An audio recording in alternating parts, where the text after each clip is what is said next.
വാത്സല്യ സ്നേഹിതർക്ക് എല്ലാവർക്കും ഒരിക്കൽ കൂടി കർത്താവായ യേശുക്രിസ്തുവിന്റെ നിസ്തുല്യമായ നാമത്തിൽ ഞങ്ങൾക്കുള്ള സന്ധ്യാവന്ദനം പ്രാരംഭമായി അറിയിക്കുന്നു.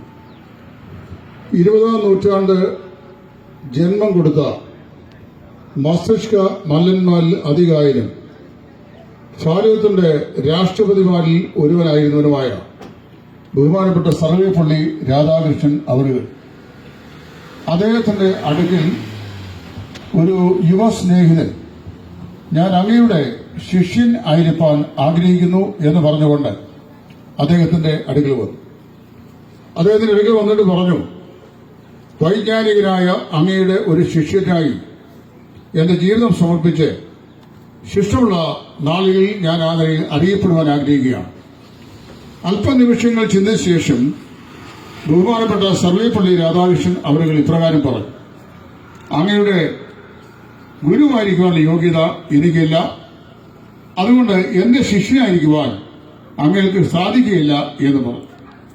ഇങ്ങനെ പറഞ്ഞ ശേഷം അദ്ദേഹത്തിന്റെ കയ്യിലുണ്ടായിരുന്ന ഗിഡയൻസ് ഇന്റർനാഷണൽ എന്ന് പറയുന്ന ക്രിസ്തീയ സംഘടന ഭാരതത്തിന്റെ വിവിധ സ്ഥാപനങ്ങളിൽ കാലാകാലങ്ങളിലായി വിതരണം ചെയ്തിട്ടുള്ള വിശുദ്ധ വേദപുസ്തകത്തിന്റെ ഒരു പുതിയ നിയമപ്രതി അദ്ദേഹത്തിന് സമ്മാനിച്ച ശേഷം തന്റെ അടുക്കൽ വന്ന പോൾ സുധാകർ എന്ന് പറയുന്ന ഈ മാന്യ യുവാവിനോട് ദയവായി ഈ പുസ്തകത്തിന്റെ സുവിശേഷങ്ങളിലെ 4-ാം സുവിശേഷം, വിശുദ്ധ യോഹന്നാന്റെ സുവിശേഷം, അതിന്റെ 1 അധ്യായങ്ങൾ താങ്കൾ വായിക്കണം. താങ്കൾക്ക് ശിഷ്യത്വം സ്വീകരിക്കാൻ സാധിക്കുന്ന മഹത്തായ ഒരു ഗുരുവിനെ പരിചയപ്പെടുവാൻ കഴിയും എന്ന് പറഞ്ഞു. അദ്ദേഹം ഈ ബൈബിളിന്റെ പ്രതി വാങ്ങി മടങ്ങി അദ്ദേഹത്തിന്റെ വീട്ടിൽ ചെന്നു. അദ്ദേഹം ഈ യോഹന്നാന്റെ സുവിശേഷം 1-ാം അധ്യായം മുതൽ 21-ാം അധ്യായം വരെ ഉള്ള അധ്യായങ്ങൾ വായിച്ചു. അദ്ദേഹത്തിന് ഒന്നും മനസ്സിലായില്ല. അദ്ദേഹം മടങ്ങി വീണ്ടും ബഹുമാനായ സർവേപ്പള്ളി രാധാകൃഷ്ണന്റെ അടുക്കൽ വന്നു. അദ്ദേഹത്തോട് ചോദിച്ചു, ഗുരുവിനെ കണ്ടെത്തിയോ? അദ്ദേഹം പറഞ്ഞു, കണ്ടെത്തിയില്ല, എനിക്കൊന്നും മനസ്സിലായില്ല. പോയി ഒരു പ്രാവശ്യം കൂടെ ഇതേ പുസ്തകം വായിക്കാൻ പറഞ്ഞു. അദ്ദേഹം മടങ്ങി വീട്ടിൽ ചെന്നു. 1-ാം അധ്യായം മുതൽ 21-ാം അധ്യായം വരെ വീണ്ടും വായിച്ചു. മടങ്ങിയതിനെ ചോദിച്ചു, അങ്ങ് ഞാൻ പറഞ്ഞ ഗുരുവിനെ കണ്ടെത്തിയോ? അദ്ദേഹം പറഞ്ഞു, സ്വാമിജി, എനിക്ക് കാണാൻ കഴിഞ്ഞില്ല. അദ്ദേഹം വീണ്ടും പറഞ്ഞു, ആ പുസ്തകത്തിന്റെ ആദ്യത്തെ 3 അധ്യായങ്ങൾ 3 പ്രാവശ്യം തുടർച്ചയായി ഒന്നുകൂടെ വായിക്കേണ്ടു. അദ്ദേഹം ആ 3 അധ്യായങ്ങൾ വായിച്ചു. ഒരു പ്രത്യേക നിർദ്ദേശം നൽകി, 3-ാം അധ്യായം ഒരാവർത്തിയും കൂടെ വായിക്കണം. 3-ാം അധ്യായം അദ്ദേഹം വായിച്ചു. 3-ാം അധ്യായത്തിന്റെ ആദ്യ യാമം വായിച്ച് അതിന്റെ 14-ഉം 15-ഉം 16-ഉം വാക്യങ്ങളിലേക്ക് വന്നു കഴിഞ്ഞപ്പോൾ അദ്ദേഹത്തിന്റെ ഹൃദയം നിശ്ചലമായി എന്ന് പറഞ്ഞാൽ അവിടെ നിന്നു, മനസ്സവിടെ നിന്നു. അദ്ദേഹത്തെ ആ വാക്യം വായിച്ചു, തന്റെ ഏകജാതനായ പുത്രനിൽ വിശ്വസിക്കുന്ന ഏവരും നശിച്ചു പോകാതെ നിത്യജീവൻ പ്രാപിക്കുന്നതിന് ദൈവം അവനെ നൽകുവാൻ കൊണ്ടും ലോകത്തെ സ്നേഹിച്ചു. മടങ്ങി അദ്ദേഹം 3-ാം അധ്യായത്തിന്റെ 1 മുതലുള്ള വാക്യങ്ങൾ ആവർത്തിച്ച് വായിച്ചു. ഈ സർവേപ്പള്ളി രാധാകൃഷ്ണന്റെ അടുക്കലെത്തി. എത്തിയപ്പോൾ അദ്ദേഹം ചോദിച്ചു, എന്തെങ്കിലും പ്രയോജനമുണ്ടായോ?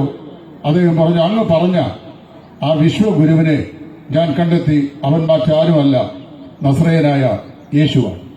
2000 വർഷങ്ങൾക്ക് മുമ്പ് മനുഷ്യവർഗത്തിന്റെ പാപത്തിന്റെ പരിഹാരത്തിനായി സ്വർഗത്തിന്റെ മഹിമകളെ വെടിഞ്ഞ് നമ്മിൽ ഒരുവനെ പോലെ മനുഷ്യനായി മനുഷ്യാവതാരം ചെയ്ത് മനുഷ്യരുടെ 33 വർഷക്കാലം ജീവിച്ച നസ്രയനായ യേശു, നസ്രയത്തിലെ തച്ചന്റെ മകൻ എന്ന് പരക്കെ അറിയപ്പെടാൻ ആഗ്രഹിച്ച നസ്രയത്തുകാരനായ യേശു, ആ യേശു ക്രിസ്തുവിനെ സംബന്ധിച്ച് അവൻ ആരാണ് എന്ന് 1, 2, 3, 4, 5 എന്ന് വളരെ വേഗത്തിൽ ഒരു 4-5 കുറിപ്പുകൾ മാത്രം പറഞ്ഞ് ഞങ്ങളുടെ പ്രസംഗത്തിന് വിരാമം കുറിക്കുവാൻ ഞങ്ങൾ ആഗ്രഹിക്കുകയാണ്. നിങ്ങളുടെ വിലപ്പെട്ട ശ്രദ്ധ ഞങ്ങളുടെ പ്രമേയത്തിലേക്ക് ഞങ്ങൾ സ്നേഹപൂർവ്വം സ്വാഗതം ചെയ്യുന്നു. ഞങ്ങൾ എന്തുകൊണ്ട് യേശു ക്രിസ്തുവിനെ പ്രസംഗിക്കുന്നു? 1, യേശു ക്രിസ്തു വിശ്വ ചരിത്രത്തിലെ ഏറ്റവും അതിശ്രേഷ്ഠനായ ഒരു വ്യക്തിയാണ്. എന്താണ് യേശു ക്രിസ്തുവിന്റെ ചരിത്രത്തിലുള്ള പ്രത്യേകത? പല ആളുകളും യേശു ക്രിസ്തു ചരിത്ര പുരുഷനല്ല എന്ന് സ്ഥാപിക്കാൻ ശ്രമിക്കാറുണ്ട്. ഇടവലയനെ പോലെയുള്ള ആളുകൾ, അദ്ദേഹത്തിന്റെ മകനായ സരള ഇടവലയനെ പോലെയുള്ള ആളുകൾ, ഇവരൊക്കെ എഴുതിയ അവരുടെ നാസ്തിക ഗ്രന്ഥങ്ങളിൽ ക്രിസ്തു ജീവിച്ചിട്ടില്ല എന്ന് സ്ഥാപിക്കാൻ ശ്രമിക്കുകയുണ്ടായി. പക്ഷെ ഒരു കാര്യം മനസ്സിലാക്കണം, ലോക ചരിത്രത്തിലെ BC എന്നും AD എന്നും രണ്ട് തുല്യ കഷ്ണങ്ങളായി കീറിമറിച്ചുകൊണ്ട് ചരിത്രത്തിന്റെ നടുവിൽ ചരിത്രത്തിന്റെ നാഴികക്കല്ലായി നീണ്ടു നിവർത്തി നിൽക്കുന്ന ചരിത്ര പുരുഷനാണ് നസറേയനായ യേശു.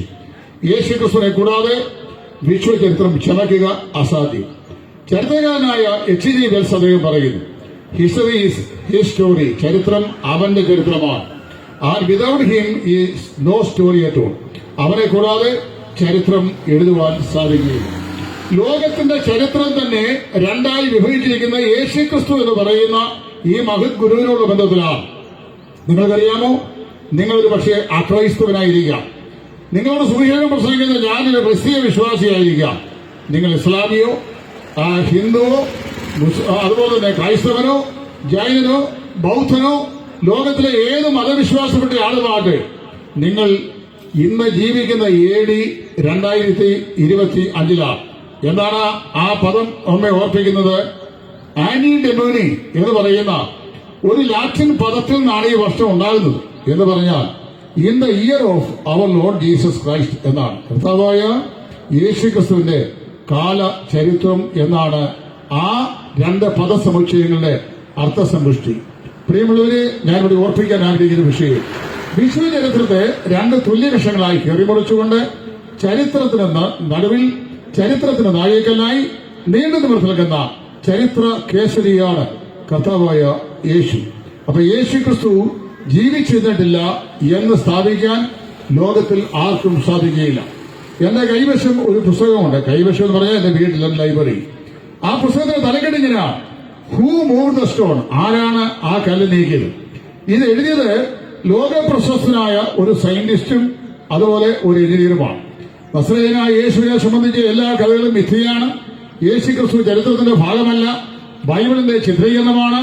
ഏതാനും ചില ക്രിസ്ത്യാനികളുടെയും ചുരുക്കം ചില മുസൽമാന്മാരുടെയും എബ്രായ വിശ്വാസികളുടെയും വിശ്വാസത്തിന് ആധാരമായ പുരുഷനാണ്, ചരിത്ര പുരുഷനല്ല എന്ന് സ്ഥാപിക്കുവാൻ അദ്ദേഹം യേശു ജനിച്ച് ജീവിച്ച പലസ്തീൻ നാഗരികതയിൽ ചെന്ന് അവിടെയുള്ള പുരാതന കാല ചരിത്രത്തിന്റെ ഏടുകളെ സൂക്ഷ്മമായി പരിശോധിച്ച് പുരാതന ഭൂമി ഉത്ഖനനം ചെയ്ത് കഴിഞ്ഞ കാലത്തിന്റെ കഥകൾ ഒന്നൊന്നായി എണ്ണിപ്പറയുന്ന കരികൾ ചീലുകൾ കളിമൺ ശേഖരങ്ങൾ എന്നിവയുമായി രംഗത്ത് വന്നു.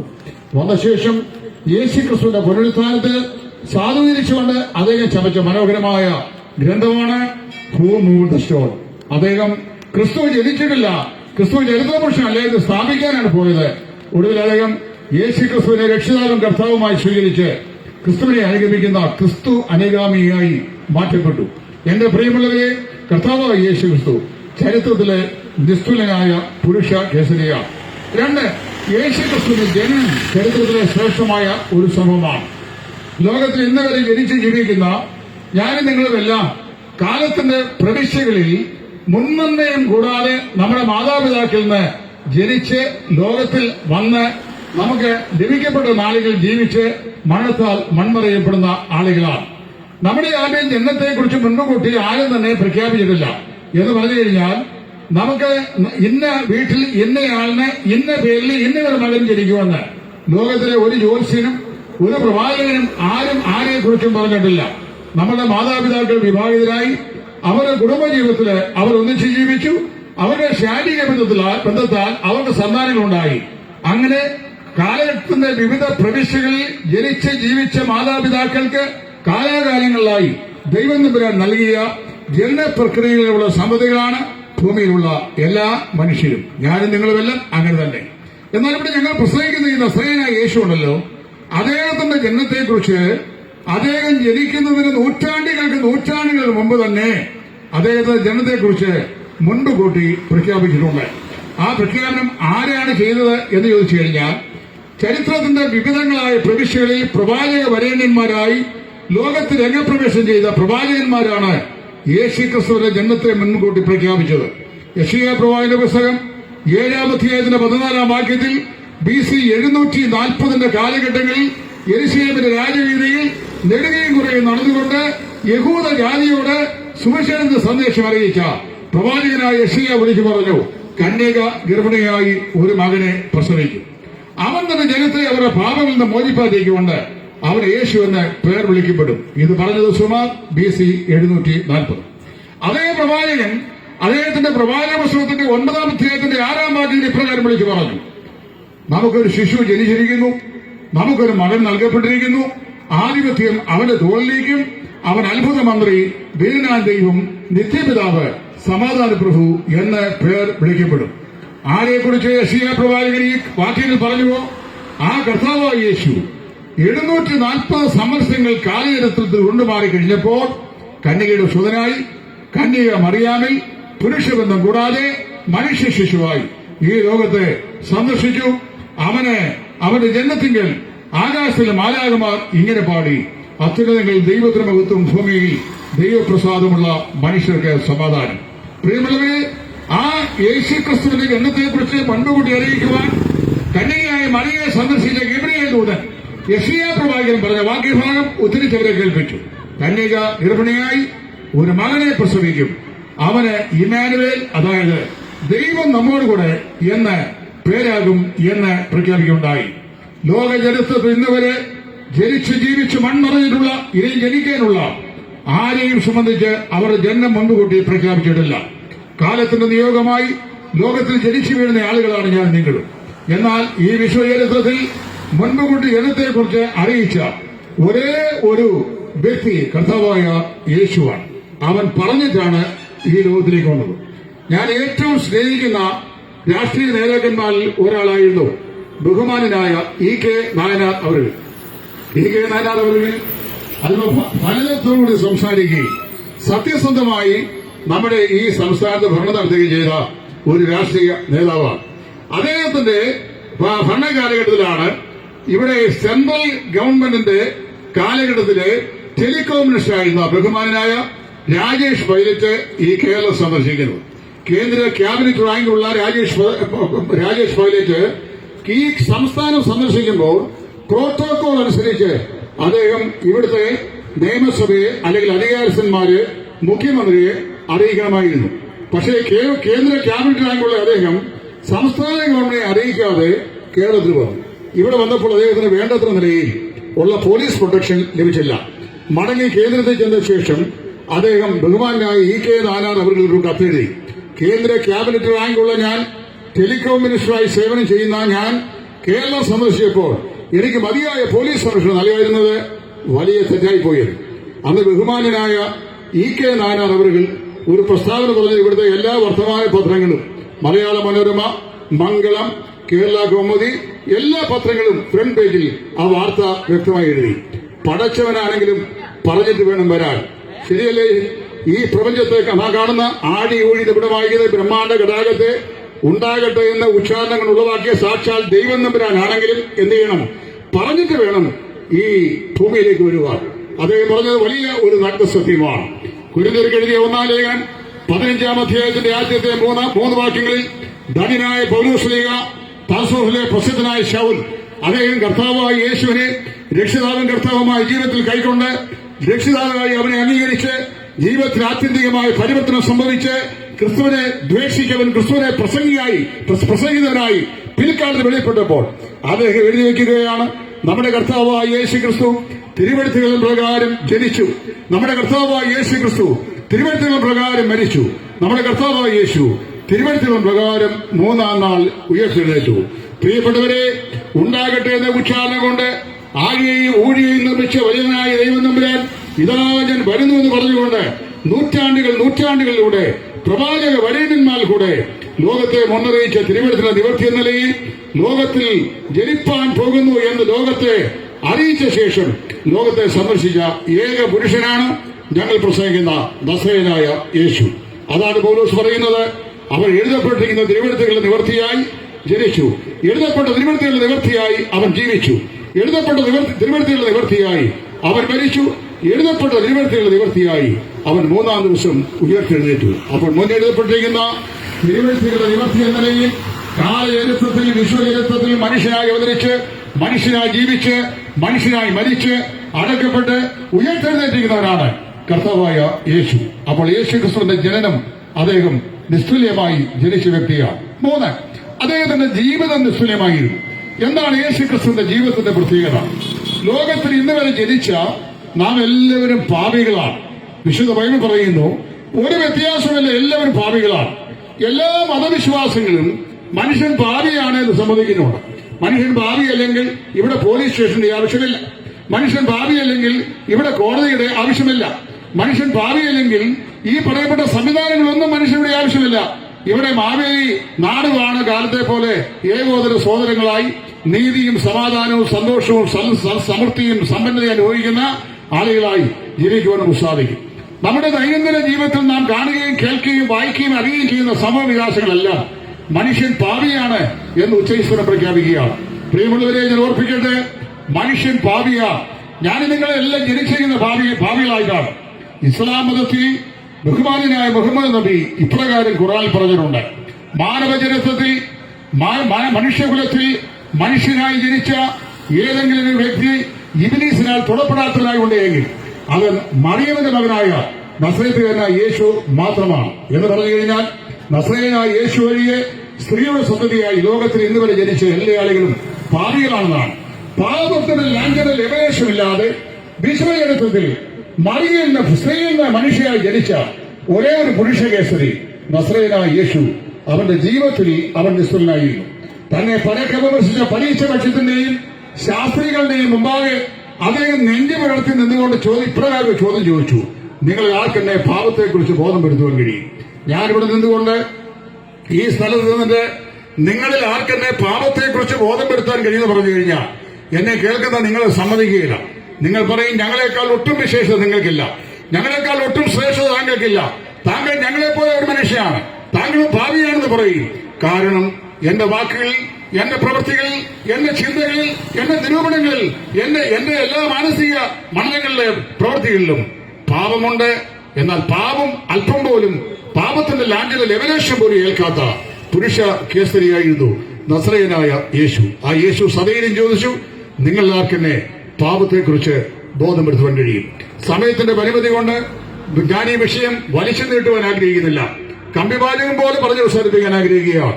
പാപം ഇല്ലാതെ ലോകത്തിൽ ജനിച്ച്, പാപമില്ലാതെ ലോകത്തിൽ ജീവിച്ച്, നിങ്ങളിൽ ആർക്കെന്നെ പാപത്തെക്കുറിച്ച് ബോധം വരുത്തുവാൻ കഴിയുമെന്ന് ലോകത്തോട് പരസ്യമായി ചോദിച്ച് ശത്രുക്കളാലും മിത്രങ്ങളാലും പാപരഹിതൻ എന്ന് സാക്ഷ്യം പ്രാപിച്ച ഒരേ ഒരു വ്യക്തി, അത് നസ്രയനായ യേശു മാത്രം. ഇനി 4, യേശുക്രിസ്തു തന്റെ അവകാശവാദങ്ങളിൽ നിസ്തുലനായിരുന്നു.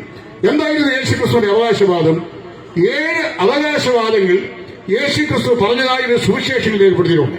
അത് 7 ഒരുവിടുവാൻ ഇവിടെ ആഗ്രഹിക്കുന്നില്ല. ചിലത് ഞാൻ പറയാം. യേശുക്രിസ്തു പറഞ്ഞു: ഞാൻ വഴിയാകുന്നു. ലോകത്തിൽ ഇന്ന് വരെ അവതാര പുരുഷന്മാരായി അവകാശപ്പെടുന്ന അല്ലെങ്കിൽ നാം ആരാധിക്കുന്ന യാതൊരു ആരാധനാമൂർത്തികളും അല്ലെങ്കിൽ അവതാരങ്ങളും തങ്ങൾ വഴിയാകുന്നു, സ്വർഗത്തിലേക്കുള്ള വഴിയാകുന്നു എന്ന് അവകാശപ്പെടില്ല. നാം അവരെയൊക്കെ വഴിയാണ്, വെളിച്ചമാണ്, രക്ഷയാണ്, രക്ഷാമാർഗമാണ് എന്നുള്ള വിശേഷങ്ങൾ അവർക്ക് നൽകിയിട്ടുണ്ട്. അവരാരും അങ്ങനെ അവകാശപ്പെടില്ല.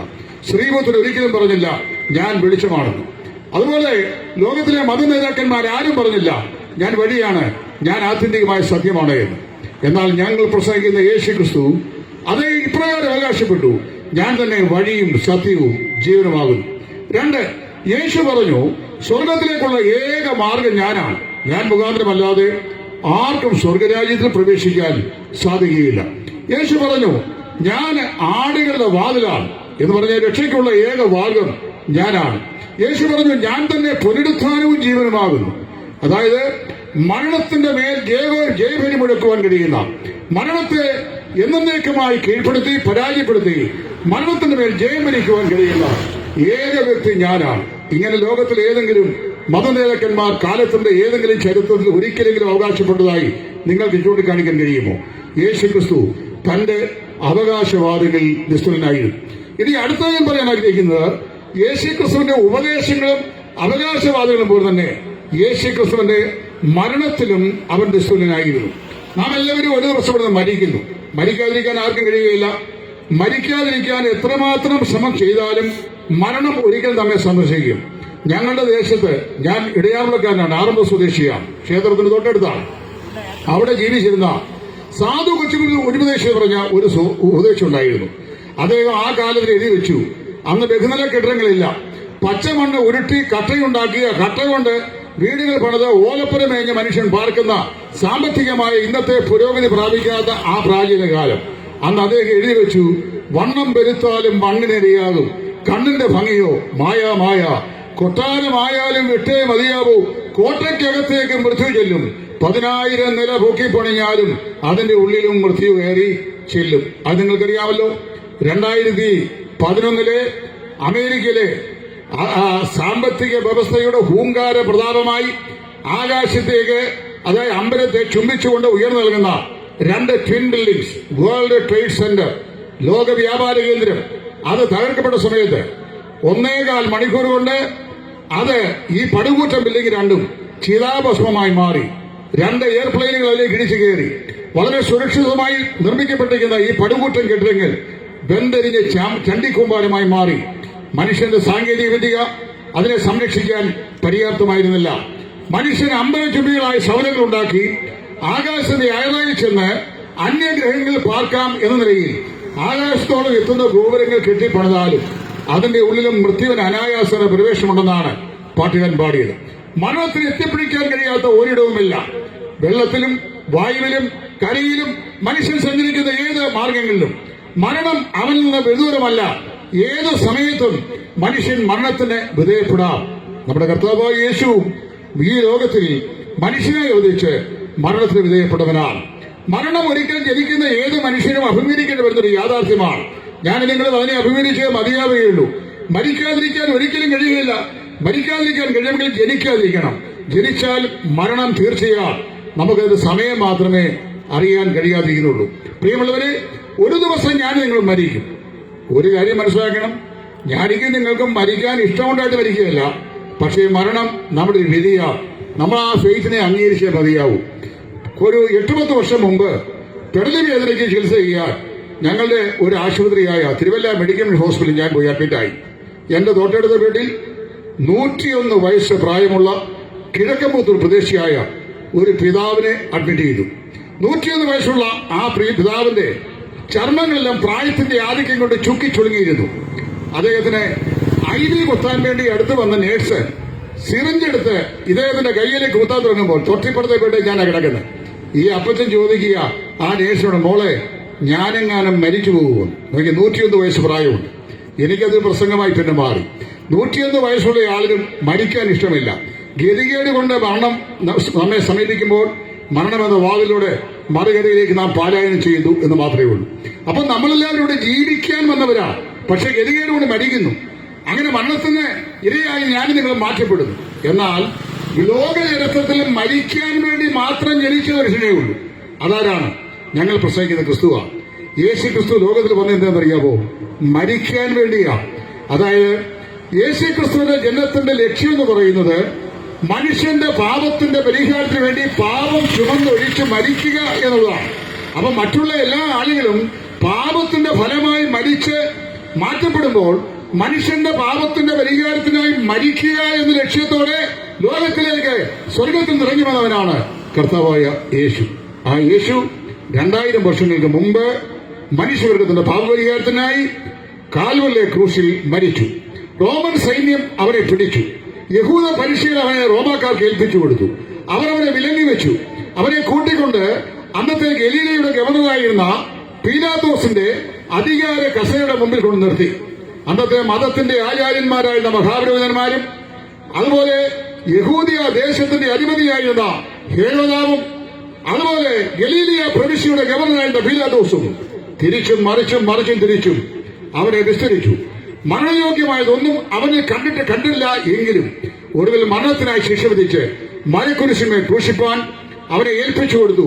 2 കള്ളന്മാരുടെ നടുവിൽ ഭാരമേറിയ ഒരു മരക്കുരിശ് ചുമന്നുകൊണ്ട് നസ്രയനായ യേശു ഗോൽഗോഥായുടെ പടവുകൾ കയറി. ആ ഗോൽഗോഥാ കുന്നിന്റെ നടുവിൽ 2 കള്ളന്മാരുടെ മധ്യേ കർത്താവായ യേശു മരിച്ചു. അതായത് അവനെ ആണികളാൽ അടിച്ച് കൊന്നു. അവന്റെ രക്തം മനുഷ്യവർഗത്തിന്റെ പാപത്തിന്റെ പരിഹാരത്തിനായി ക്രൂശിൽ ചൊരിഞ്ഞു. അവന്റെ തന്റെ പ്രാണനെ മനുഷ്യവർഗത്തിന്റെ ആത്മരക്ഷയ്ക്കായി ഏൽപ്പിച്ചു കൊടുത്തു. സകലവും നിവൃത്തിയായി നിറഞ്ഞ് പിതാവായ ദൈവമേ, ഞാൻ എന്റെ പ്രാണനെ അങ്ങയുടെ കയ്യിൽ ഏൽപ്പിക്കുന്നു പറഞ്ഞ് നസ്രായൻ തന്റെ പ്രാണനെ ഏൽപ്പിച്ചു. സാധാരണക്കാരായ ഏത് മനുഷ്യനെയും പോലെ മരിച്ചു കഴിഞ്ഞു കഴിഞ്ഞാൽ ആ മൃതശരീരം സംസ്കരിക്കുക എന്നുള്ളത് നമ്മുടെ കർത്തവ്യമാണ്. നമ്മുടെ ആളുകളൊക്കെ മരിച്ചു കഴിഞ്ഞാൽ ഇന്ന് മോർച്ചറി സംവിധാനം ഉള്ളതുകൊണ്ട് 4, 5, 6 ആഴ്ച ദിവസമോ 2, 3 ആഴ്ചയൊക്കെ വെച്ചേക്കാം. അല്ലെങ്കിൽ നമ്മൾ 24 അവേഴ്സിനുള്ളിൽ ഈ ഭൗമശരീരം മറവ് ചെയ്യും. കാരണം ആധുനിക വൈദ്യശാസ്ത്രത്തിന്റെ നിഗമനമനുസരിച്ച് മനുഷ്യന്റെ ശരീരത്തെ വേണ്ട പ്രാണവായു ബഹിർഗമിച്ചാൽ 24 മണിക്കൂർ തികഞ്ഞു കഴിയുമ്പോൾ ശരീരത്തിന്റെ അകത്തുള്ള ബാക്ടീരിയകളും വൈറസുകളും പ്രവർത്തനോന്മുഖമാകും. ഈ ശരീരം ജീർണതയിലേക്ക് ആരംഭിക്കും. അത് വളരെ വേഗത്തിൽ ജീർണതയിലേക്ക് വഴുതി വീഴുകയും നാറ്റം ഭവിക്കുകയും ചെയ്യും. നാറ്റം വ്യാപിക്കുന്നതിന് മുമ്പ് ഭൗമശരീരം നാം സംസ്കരിക്കും. ചിലത് ദഹിപ്പിക്കും, ചിലത് മണ്ണിൽ സംസ്കരിക്കും. എങ്ങനെയായാലും മറവ് ചെയ്യുകയാണ് പതിവ്.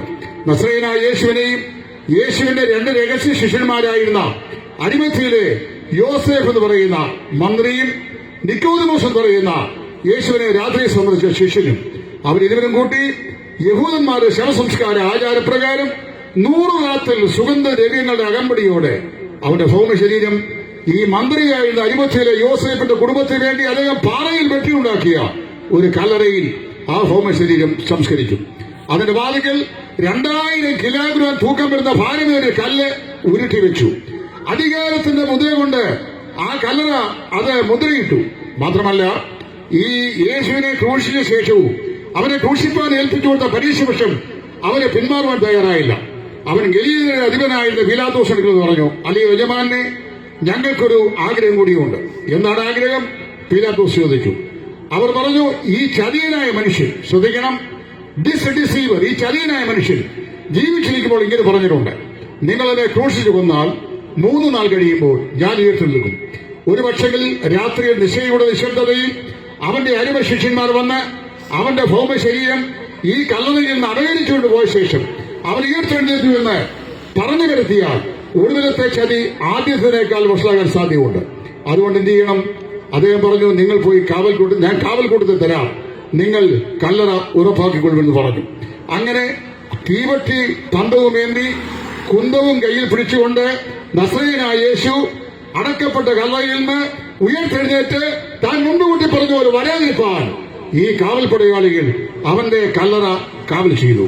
നിങ്ങൾക്കറിയാമോ, ആഴ്ചവെടുത്തിന്റെ 1-ാം ദിവസമായ ഞായറാഴ്ചയുടെ പുതുമുത്തൻ പ്രഭാതത്തിൽ അരിമത്യയിലെ യോസേഫിന്റെ കല്ലറയിൽ സംസ്കരിക്കപ്പെട്ട നസ്രയനായ യേശുവിന്റെ ഭൗമശരീരത്തിന് മേൽ സുഗന്ധ ലേപനം ചെയ്യുവാൻ യേശുവിന്റെ ഐഹിക നാളുകളിലെ ശുശ്രൂഷ കാലഘട്ടത്തിൽ അവനെ അനുധാവനം ചെയ്ത വിശുദ്ധ സ്ത്രീകൾ ഒരുക്കപ്പെട്ട സുഗന്ധരയുമായി അരിമത്യയിലെ യോസേഫിന്റെ കല്ലറയുടെ സമീപേ അധികാലത്തെ ഇരുട്ടുള്ളപ്പോൾ തന്നെ ചെന്നപ്പോൾ അവരെ അമ്പരിപ്പിച്ച കാഴ്ച.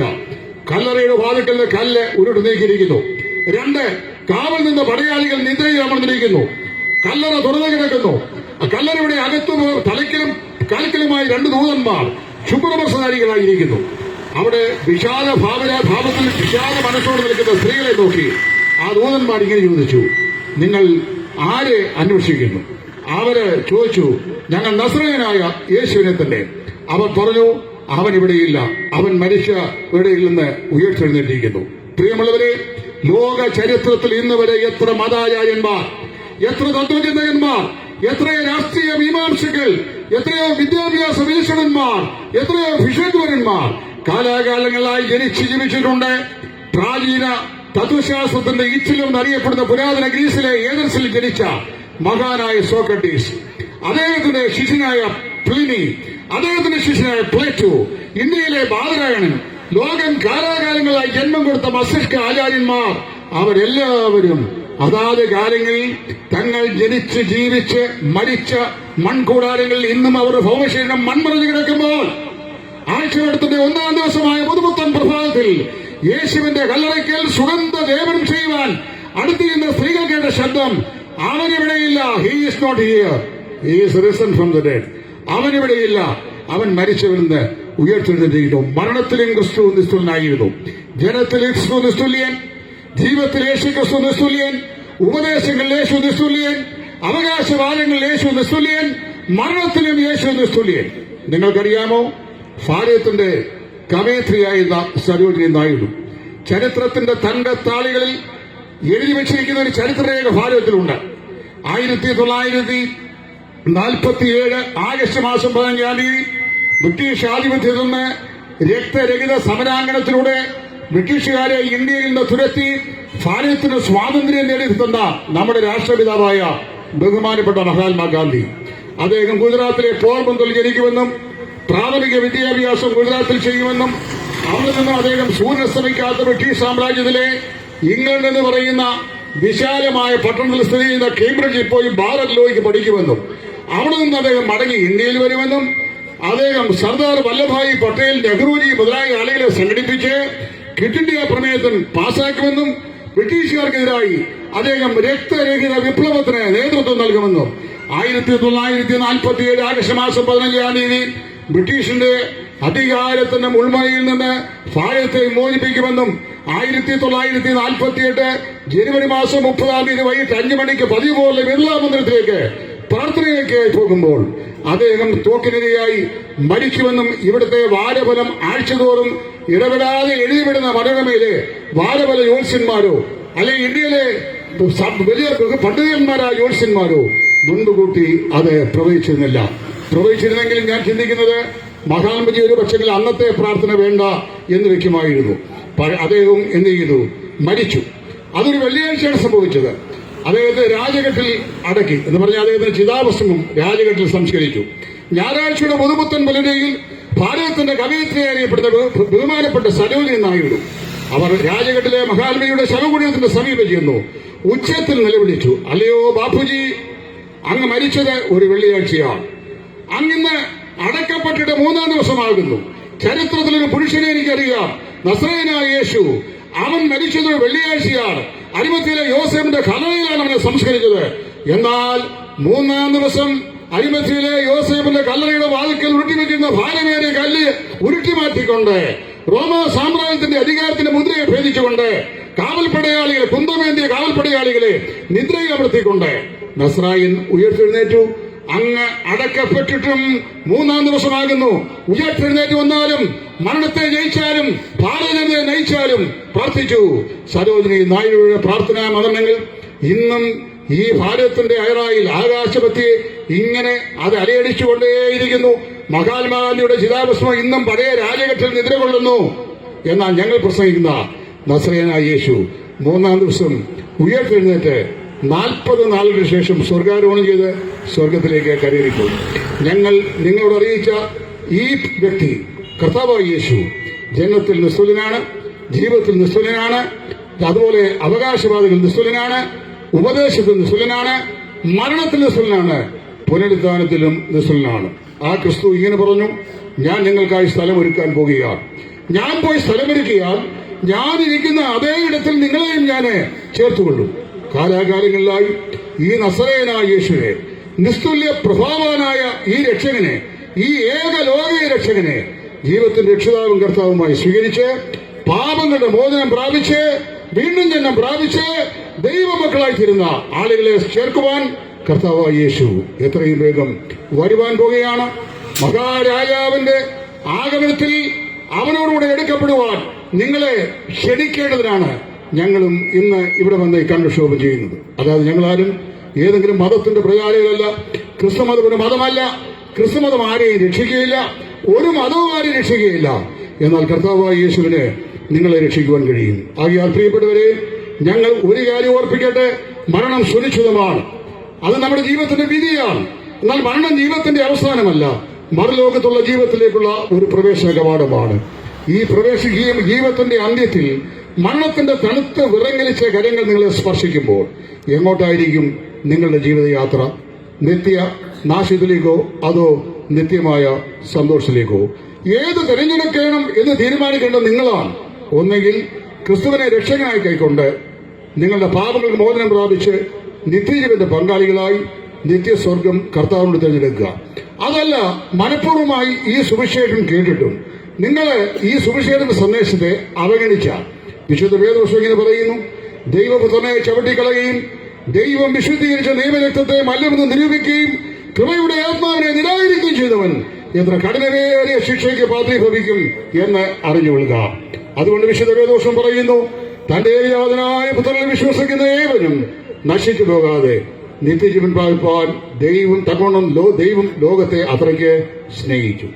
ഇന്ത്യയുടെ രാഷ്ട്രപതിയായിരുന്ന ബഹുമാനപ്പെട്ട സർവേപ്പള്ളി രാധാകൃഷ്ണൻ ചൂണ്ടിക്കാണിച്ച വിശ്വഗുരു ഈ നസ്രയനായ യേശുവാണ്. അദ്ദേഹം പറഞ്ഞു, നിങ്ങളുടെ ഗുരുവായിരിക്കാനുള്ള യോഗ്യത എനിക്കില്ല, എന്റെ ശിഷ്യനായിരിക്കുവാൻ നിങ്ങൾക്ക് സാധിക്കുകയില്ല, എന്നാൽ ഞാൻ ലോകത്തിലെ ശ്രേഷ്ഠനായ ഗുരുവിനെ കാണിച്ചു തരാം. അവനാണ് നസ്രയനായ യേശു, പാപം മോചിക്കുന്ന രക്ഷകൻ.